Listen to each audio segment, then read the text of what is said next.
नमस्कार दोस्तों, एग्ज़ाम लोग क्लास में आपका स्वागत है। दोस्तों, आज हम आप सभी को बताएंगे कि वंशावली किस तरह जारी किया जाता है पंचायत से। अगर आपको वंशावली बनाना है तो आपको पंचायत से किस तरह का वंशावली मिलेगा और वंशावली बनाने के लिए आप जो आवेदन दीजिएगा उसको किस तरह से भरना होगा, उसमें कौन कौन सा डॉक्यूमेंट लगाना होगा और उस आवेदन में किनका किनका सिग्नेचर करना होगा, इसकी पूरी जानकारी देंगे। अगर आप आम पब्लिक हैं, आपको वंशावली बनाना चाहते हैं तो आपको पूरी जानकारी मिल जाएगी। अगर आप एक पंचायत सचिव हैं और आप वंशावली निर्गत करना चाहते हैं तो उससे संबंधित भी पूरी जानकारी मिल जाएगी। तो चलिए हम शुरू करते हैं। मैं अपना पंचायत का उदाहरण देकर आपको बता रहा हूं कि किस तरह से वंशावली निर्गत किया जाता है, उसके बाद बताऊंगा किस तरह से आवेदन लिया जाता है। तो वंशावली में लिखा रहेगा, एक कार्यालय का नाम लिखा रहेगा, ग्राम पंचायत पोखराहा, नासरीगंज, रोहतास। ये मेरा पंचायत का नाम है। ये रोहतास जिला के नासरीगंज ब्लॉक में है। यहाँ आपको पत्रांक देना है, यहाँ दिनांक देना है। शुरुआत करना है 1, 2, 3 4। ये वंशावली के लिए एक अलग इशू रजिस्टर निकाल लीजिएगा, निर्गत पंजी बना लीजिएगा और उसमें पत्रांक दिनांक चढ़ाए चल जाइएगा। ऊपर आपको लिख देना है वंशावली, ये बोल्ड लेटर में लिखाएगा। आप कार्यपालक सहायक के मदद से टाइप भी करवा सकते हैं। हम एक प्रोटोटाइप आपको बता रहे हैं। इनमें जो भी पता दिया गया है वो काल्पनिक है।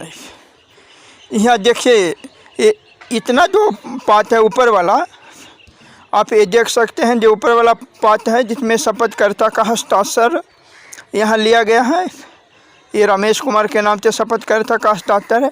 इतना ये शपथकर्ता का रहेगा। यहाँ उनसे सिग्नेचर लेना है, उनको लिखाना है कि मैं रमेश कुमार, यानी जो वंशावली बनवा रहे हैं उनका नाम मैं में, उनके पिताजी का नाम है यहाँ नारायण सिंह, उम्र जो आवेदन कर रहे हैं उनका उम्र जो 45 वर्ष यहाँ लिखा गया है। ग्राम पोखराहा, पंचायत पोखराहा, प्रखंड नासरीगंज, जिला रोहतास। स्वयं शपथ पूर्वक बयान करता हूँ कि ये स्वयं शपथ पूर्वक बयान करता हूँ, यानी जो वंशावली मांग रहे हैं उनको द्वारा ये इतना उनका पूरा पता लिखना है। इस संबंध में किसी प्रकार की त्रुटि होने पर इसकी पूर्ण जवाबदेही मेरी होगी, यानी शपथकर्ता की होगी। और उनका यहाँ सिग्नेचर ले लेना है, जैसे रमेश कुमार, यहाँ शपथकर्ता के हस्ताक्षर लिख के इतना लिखना है। ये टाइप करवा देना है, या आप लिख के भी दे सकते हैं हैंड राइटिंग में, जैसे हम आपको एक लिख के जारी किए हैं।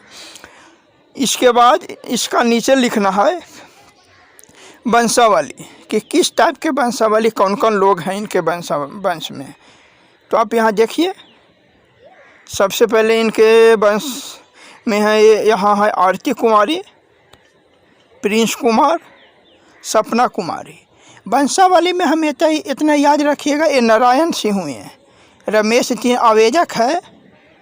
अब समझिए, जो ये आवेदक हुए रमेश सिंह, इनके पिताजी का नाम, अगर चाहें तो ये इनके भी पिताजी का नाम हो सकता है, नारायण सिंह के पिताजी का भी नाम यहाँ हो सकता है। जिस रूप में जितने लोग को अपना वंश में शामिल करना चाहे वो आवेदक आपको बता देगा, आवेदन पत्र में देगा। आवेदन पत्र किस तरह से वो बना के देगा फॉर्मेट, वो हम पीछे वीडियो में आगे बनाते हैं, यहाँ समझ लीजिए। तो यहाँ ये आवेदक रमेश कुमार हुए आवेदक, और नारायण सिंह उनके पिता हुए। इनका नाम फिर रमेश कुमार के 2 बेटी हुई, आरती कुमारी या सपना कुमारी या प्रिंस कुमार। उनके जितने बच्चे हैं, बेटा हो या बेटी हो, दोनों के वंशावली में नाम आपको देना है। ऐसा कभी मत करिएगा कि उनको दो बच्चियां हैं, एक बच्चे हैं, तकरीब केवल बच्चों को दे दें। उनको बच्ची का भी दर्शाना है।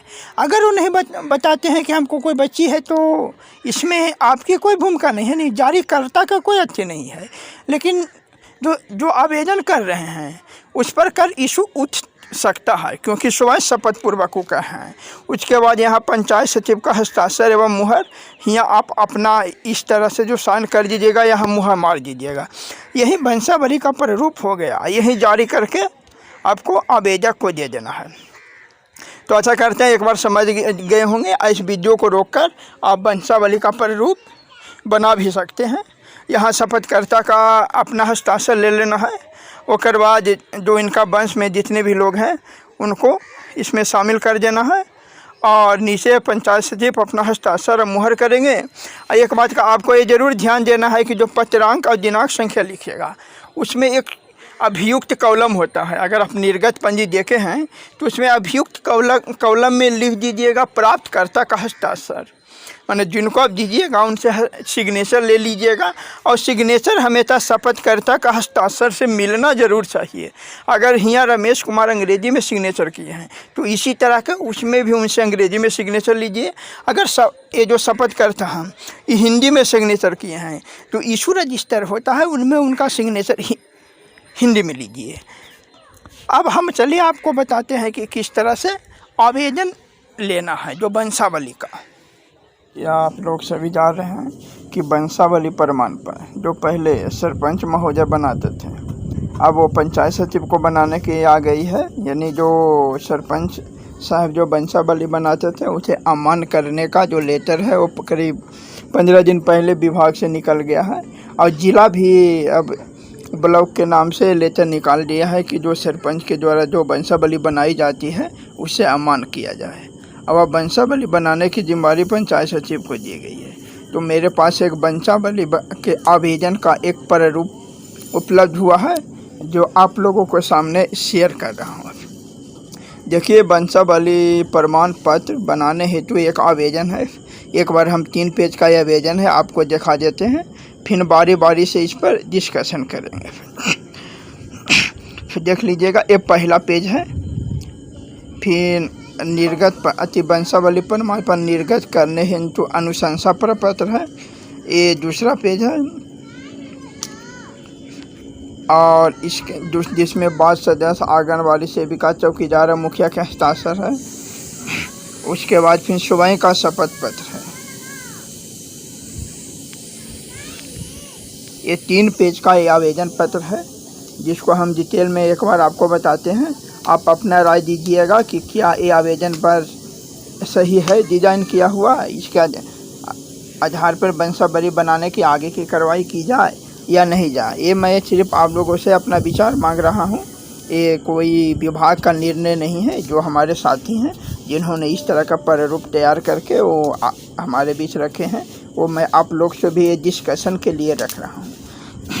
सबसे पहले है कि ये वंशावली जो बनाने का है आवेदन प्रपत्र है जिसमें लिखा है सेवा में पंचायत सचिव महोदय ग्राम पंचायत राज, यहाँ पंचायत का नाम हो जाएगा, यहाँ प्रखंड का नाम हो जाएगा, यहाँ जिला का नाम हो जाएगा।